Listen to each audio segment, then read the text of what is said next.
Good morning. Welcome to my talk. It's about this little thing I built, which I call Lauschgert, and in case you don't speak German, it's just the German word for listening device. And I want to share the lessons with you that I learned along the way. First, a few infos about me. I used to be a cosmologist in a former life until I decided it's more interesting to do penetration testing, which I've been doing since 2015. I specialize on Windows networks, and you may have heard of Seth, which is another tool that can be used to attack RDP connections. I've been presenting at Black Hat USA before, Hacktivity, DACH Security, and so these days everybody's on Twitter, so I don't tweet a lot, but I'm on there as well in case you want to connect. So let me tell you a little bit about the device. It's supposed to help you with all kinds of man-in-the-middle attacks, in particular with bypassing the 802.1x network access control.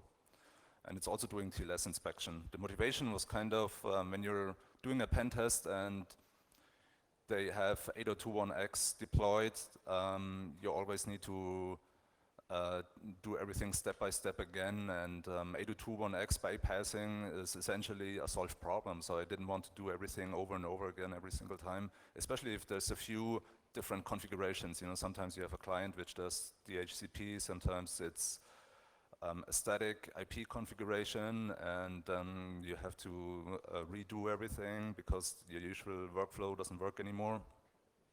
And then when you're finally in the middle of the client that you're analyzing, then all the interesting traffic is encrypted anyway with TLS. So then you need to find the right IP tables rules again, redirect traffic to another TCP proxy, create some sort of self-signed certificate or something, and you know, it's all these kind of steps that are always the same that I just wanted to automate away. So I wrote this little script in Python and Bash mostly. You can either run it on a physical device, which I already have set up here, or you can just use your regular laptop and have everything virtualized. There's a little web application which you can use to manage everything and to set a few settings, observe your configuration and all that. And it's developed with modules in mind, so the idea is that you can easily develop new modules, just put it on your device, run them, and then you can perform a new kind of attack. It's open source. It's on our company GitHub. You can take a look at any time. And I want to stress that the focus is on attacks on the client. And I wanted it to be as painless as possible and automated so that it really gets out of your way. And a few of the attacks on the client you know, that I'm thinking of is, for example, this one. This came out in 2015, and it's regarding Windows clients in a domain, in an Active Directory domain. And back then, the issue was that whenever the client is pulling the group policy objects that tell the client what to do, what kind of software to install, what kind of registry setting to set, it pulled these files without checking which server it was actually talking to. So these are highly sensitive settings, and anybody who can control them can control the client. And well, in the default configuration, the Windows client wasn't checking if it's actually talking to the main controller or not. So if you manage to get a man-in-the-middle position, which is always the case if you have physical access to the device, you could inject your own group policy objects, for example, that tell the client to add another local administrative account, and then you have fully compromised the machine, even if it has BitLocker and all these kinds of countermeasures. Back in the day, this was a very promising attack, so this worked on almost any pen test I was on, because even if you applied the patch, you still needed to change the setting. You know, it's called UNC path hardening, and if you didn't do that, your client was vulnerable. Now since Windows 10, the default setting is safe, so this doesn't work as much anymore unless you decide for whatever reason to change the default setting. But it's a very similar attack that came out this year. It's always, the keyword here is wagging the dog, which is very similar. Again, if you manage to get a man in the middle position, you can do NTLM relaying to attack the LDAP service of Active Directory, and then you can abuse the fact that any domain user can insert 10 more machine accounts into the Active Directory by default. So you can use this to create a new machine account in the Active Directory and at the same time give this account delegation rights to the client you're attacking.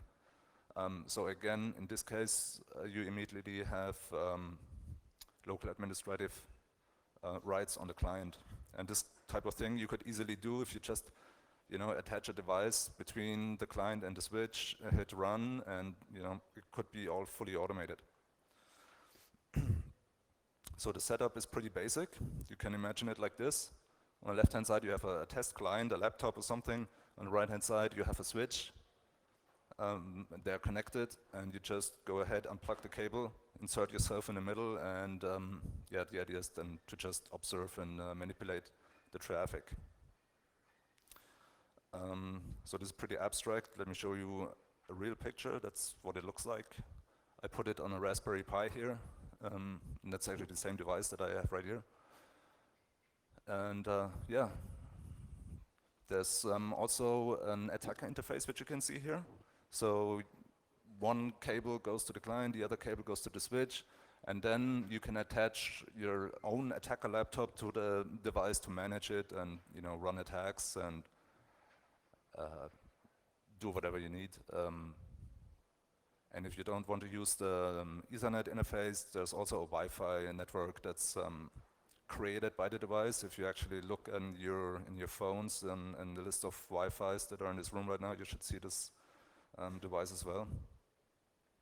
And that's how you manage it. The idea is then also that you can put the device in a different mode, so the Wi-Fi is not used for managing anymore. So you could also put your mobile devices in it that have an app on it that you may want to analyze the traffic of. And I think this is a pretty interesting topic because it touches all 7 layers of the OC layer model. It starts with the physical layer. You need to unplug the cable and insert yourself in the middle.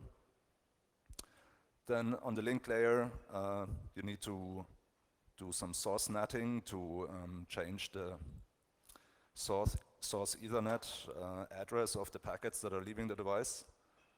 On the network layer, you need to do the same thing with the IP packets, so they look like they come from the actual device and not something else. On the transport layer, you need to redirect a few specific TCP connections, the ones that you are interested in and that you want to take a closer look at. And on the session layer, I know it's debatable, but kind of fits in neatly here. You can perform TLS inspection. The 6th layer, so the presentation layer, I don't want to spoil too much. We'll see later what kind of possibilities we have here. And on the application layer, we could, for example, parse and modify HTTP messages. I mean, it's just an example. It would be so for example, you could redirect the TCP traffic on port 443 to some sort of intercepting HTTP proxy, but it could be really any protocol. Right, so let me get to the first aspect of the 2 big ones that I mentioned. So besides TLS inspection, it's about 802.1x bypassing. And just as a quick reminder, 802.1x is a standard for network access control. It's based on certificates. So you can put a certificate that you signed with your corporate certificate authority, and those devices use the certificate to authenticate the port. So the port doesn't work unless it's authenticated.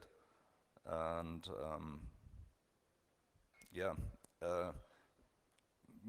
very often people say, you could just use a hub to bypass it, because if you attach a hub and just spoof the MAC address of the other client, then the switch can't really distinguish, is this a packet of the real client or is it coming from a malicious device with the same MAC address.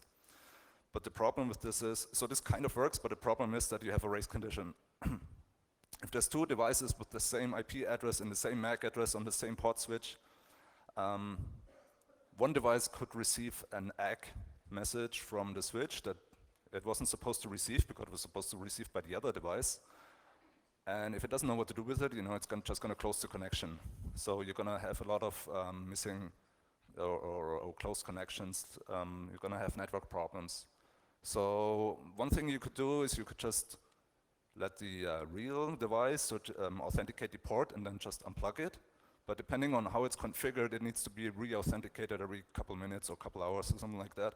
And during an attack, you might want to leave the device on there for a few days or something.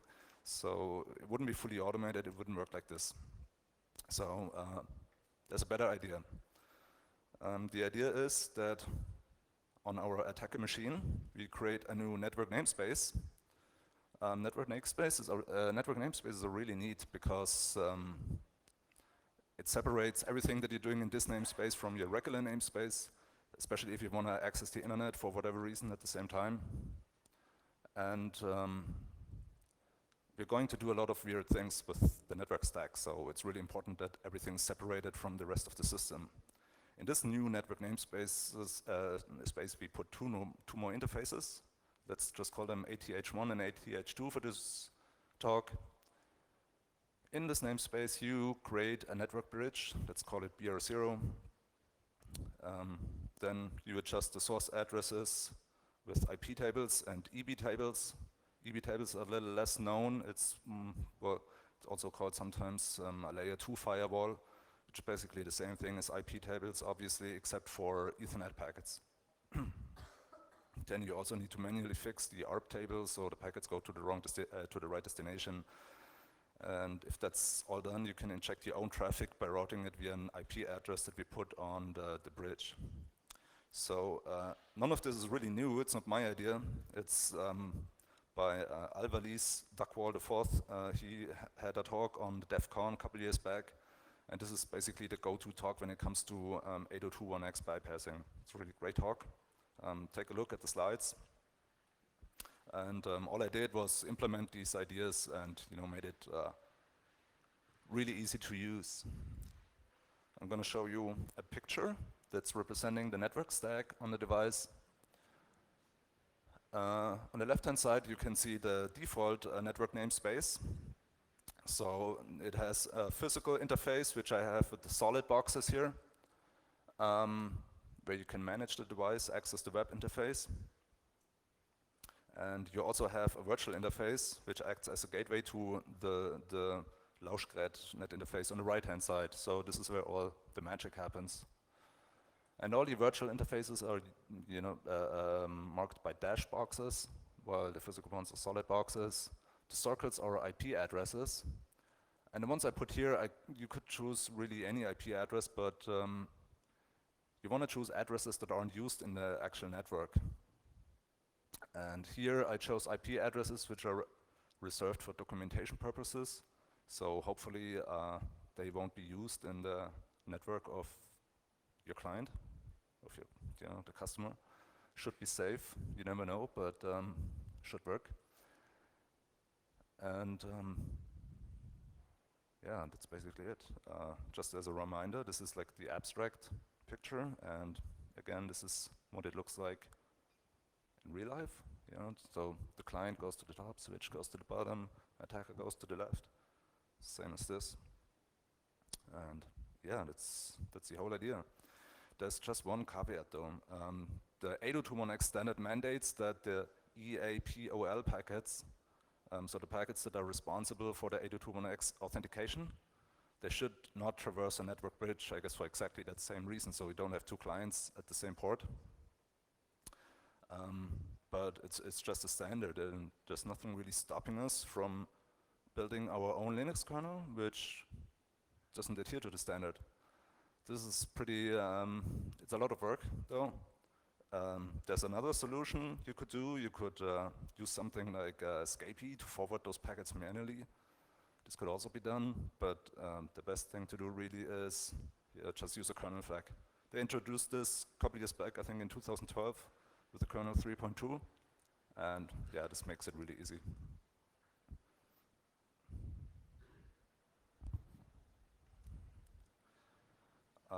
So there's just one problem though before we can inject our own traffic. This is already good enough if you just want to observe, but if you want to actively inject your own traffic, then you need to know the IP and the MAC address of the client and the MAC address of the gateway that the client is using to communicate with the rest of the network. These aren't things that you can just know, or it's even hard to get if you have the physical device in your hand. If you're just observing the traffic and you don't have any other knowledge, especially if you want to do this in an automated way, it's not entirely clear how to get to this information. So there's a few things you can do, none of them are perfect. For instance, you could be sniffing DHCP requests and responses on the bridge, so this packet contains exactly the kind of information that we need.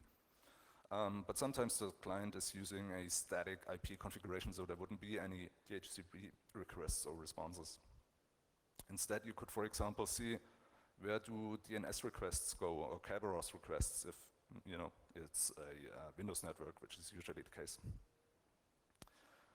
So this is what I'm using right now. You just run TCP dump on the bridge, save it into a file. Mine is C1, means one package is enough, just stop capturing after one package.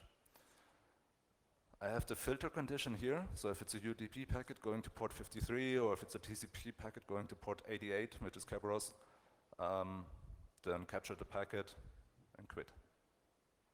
So then we have a TCP dump file which contains exactly the information we need. We can extract the IP address, the MAC address, and then we know where we need to send our own packets. For this, we use a bogus entry, so we make up an IP address. It's the one that I put in this other slide here. So on the bridge you can see the network 192.0.2.1, and on this interface you add another ARP entry for something that ends with 254, for example, and use the actual MAC address of the switch, and then we can use this new fake IP address to route our packets to the actual gateway.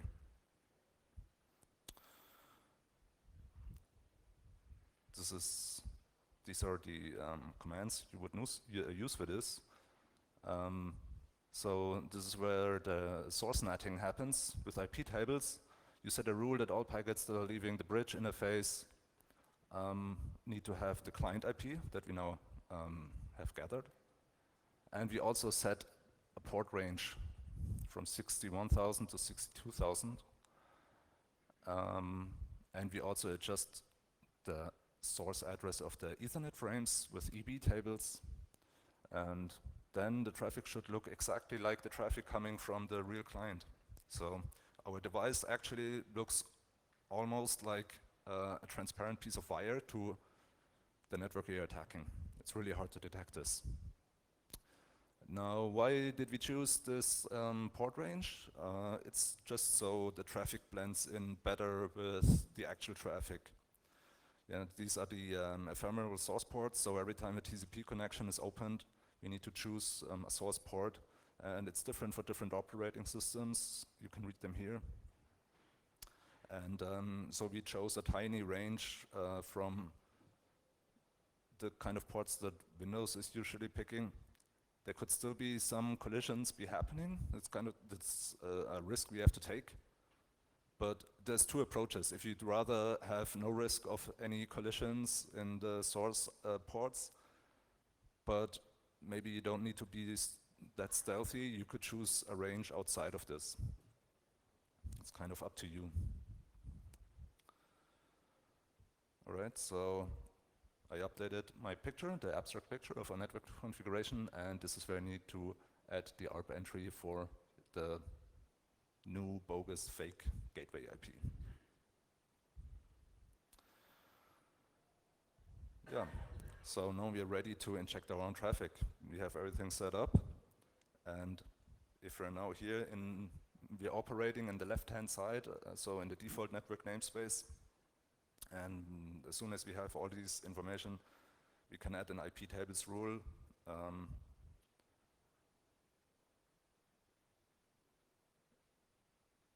for modifying traffic. You know, if you just want to talk to services in the network that we are in, it's enough to add a root, and we just use the new IP address as the gateway.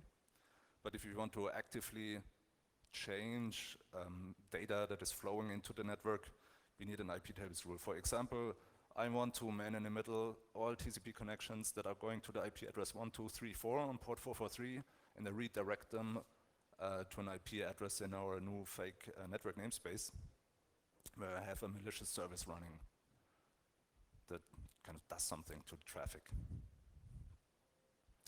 Right, but as I said, most of the interesting traffic is encrypted. So you need to go ahead and you know, present your own certificate, have a TCP proxy. I sometimes use this one because it's very basic, but I actually, well, some of the features that it has I developed and put in as a pull request, but there's a couple of other desirable features that I would like to have in such a TCP proxy. So first of all, I would like it to automatically find the original destination. This is also not entirely clear how to do, because, well, if you know the protocol, and for example, if you know that it's an HTTP protocol, you can just parse the header and see where the packet was supposed to go and can forward it to that destination. But it doesn't work for any protocol. You know, other TCP protocols might not have the real destination anywhere in them.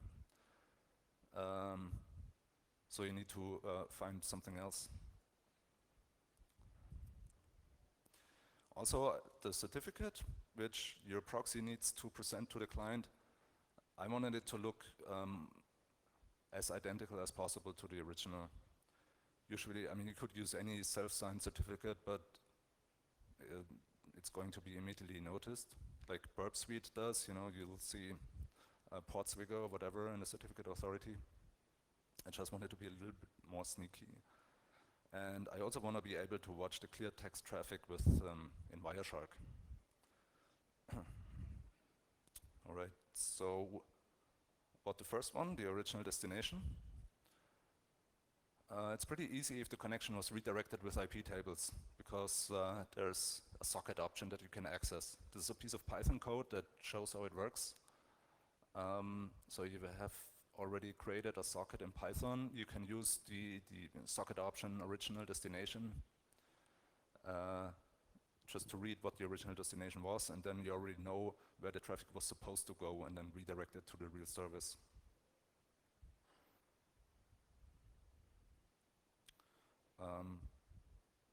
Right, about the certificate cloning. Here the steps are also pretty straightforward. So first of all, you create a new key pair. Then you retrieve the original certificate and parse the ASN1 structure. You replace the public key in the certificate with your own public key. And then you also have to modify the serial number, the issuer, and the certificate authority, at least if you're attacking an HTTP service, because, I mean, we all know the browser warnings if the certificate is no good, but well, you can bypass them by allowing an exception, but it only works for a few issues. If the certificate is expired, for example, or if the name doesn't match, then you can just allow an exception.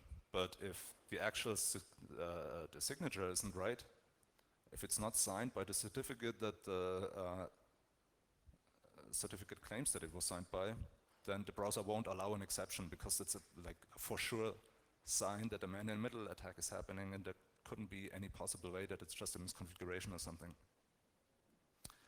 So we modify that too. And the thing is that only the issuer is human readable, because the serial number is just a long string of digits. Same with the public key. You won't notice that it's different. And well, with the issuer, we can do a few things. I'm basically tricking it by replacing a lowercase l with a capital I, or vice versa, or replacing a 0 with a capital O. So on a quick glance, you won't be noticing anything weird with the certificate. And after you did all that, you just re-sign the certificate with your own private key that you generated in step number 1. This is actually a separate script. It's contained in this tool here, but I put it on GitHub. It's a shell script, but I'm actually planning to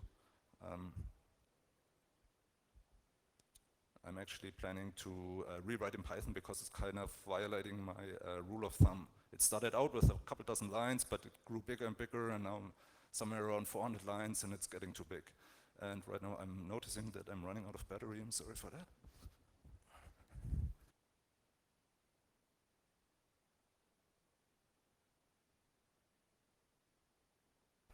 Should have plugged that in earlier.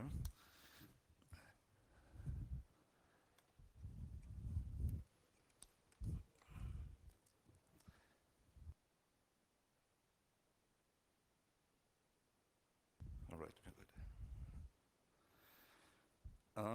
All right, so now we can just replace the certificate with one that looks almost identical to the original one. The third goal I had was have an extra interface for the decrypted traffic. It was kind of difficult because I was just creating a new virtual interface on my system and redirecting the traffic over that new interface, but for whatever reason, you can't really capture it with Wireshark or TCP dump. It doesn't see virtual interfaces that way. So what I did again was to redirect it over an interface. Sorry. Redirected over an interface in another network namespace. I built or made a little picture right here. That's how you can imagine it. The little circles are all TCP sockets. So the source traffic, the traffic that's originating from the client, goes into socket number 1. I'm transferring it to socket number 2, which then talks to socket number 3, which exchanges data to socket number 4, and these two are in another namespace. And then you go back into the namespace number 1 and forward the traffic to the original destination. So this way I can access the interface in namespace number 2 with Wireshark and see all the traffic in an unencrypted form.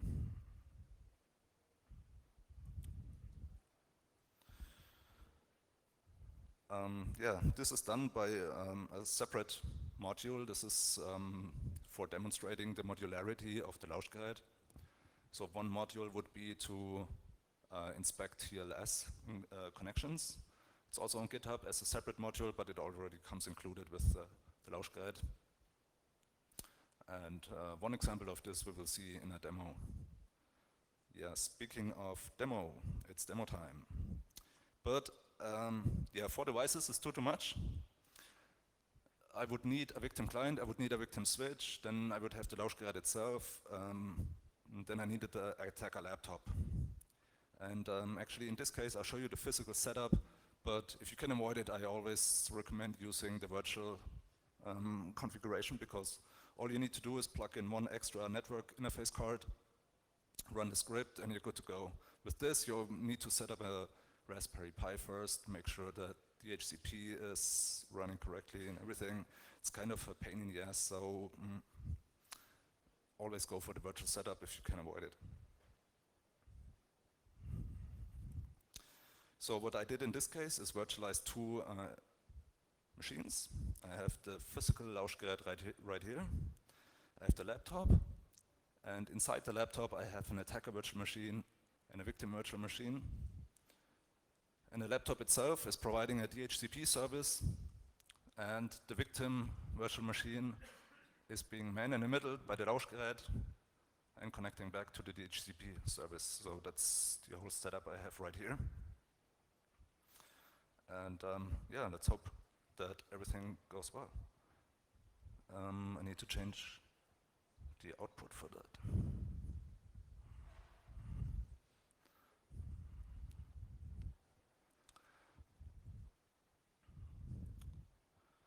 All right. So on the right-hand side, you can see the attacker's view.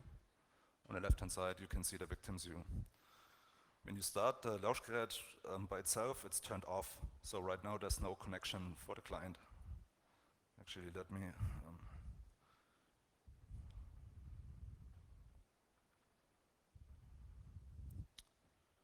just erase the cache. All right. So now we don't have a network connection. I need to turn this on because the HTTP packets aren't forwarded. Let's see if this works.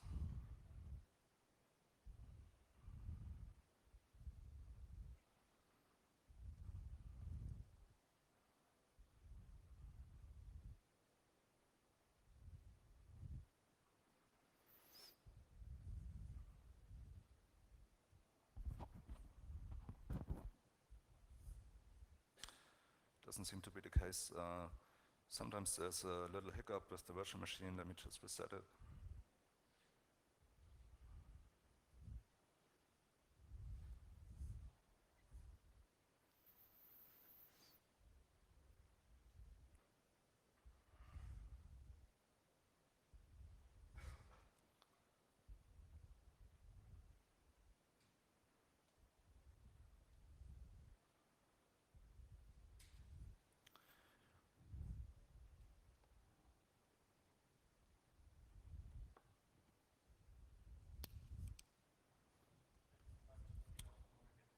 It's what? Maybe try turning it off and on again. Well, I did with the virtual machine right now. Let's see. Oh no, you know what it is? At the reset, it's not enough. I need to actually force it off. Let's cross our fingers.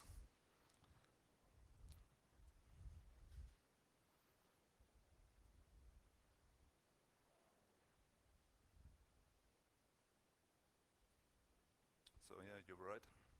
Turning it off and on again did help.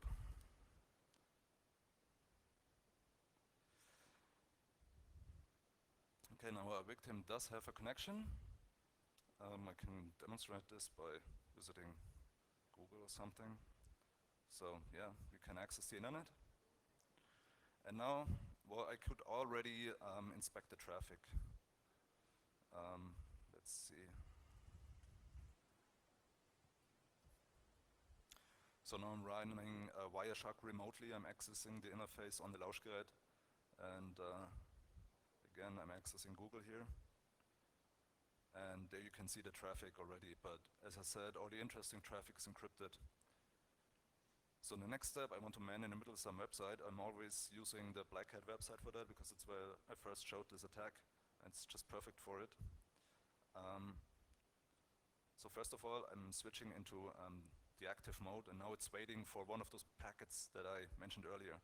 So now I need to simulate some DNS requests. It's still looking.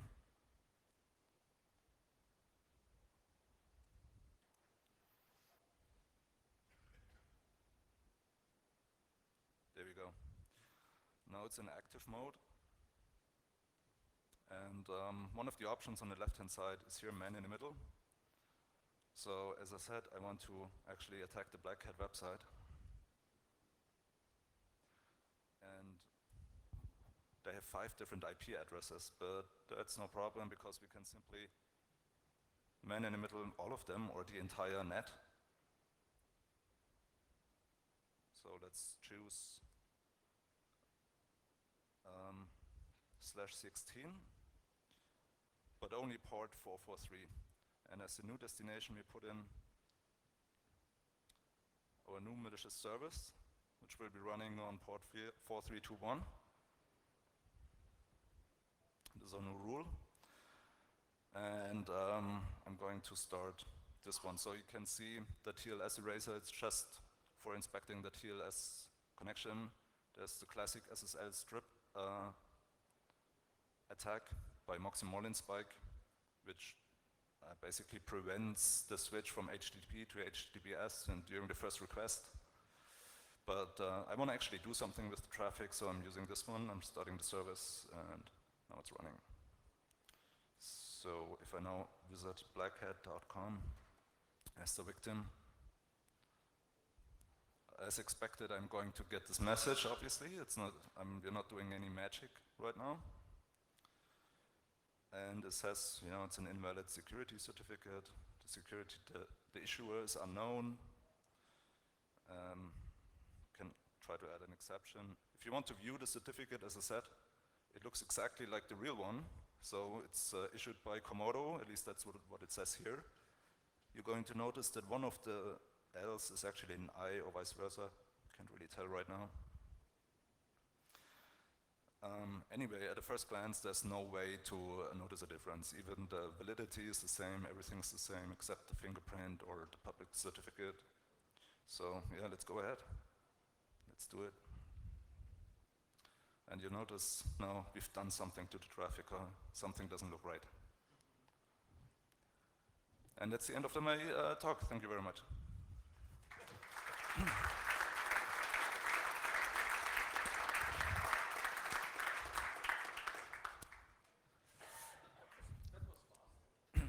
Yeah, got through quickly. Any questions? If you have a question, please raise your hand. I will come with the mic to you. They probably all want to go to lunch. Come on, guys, girls.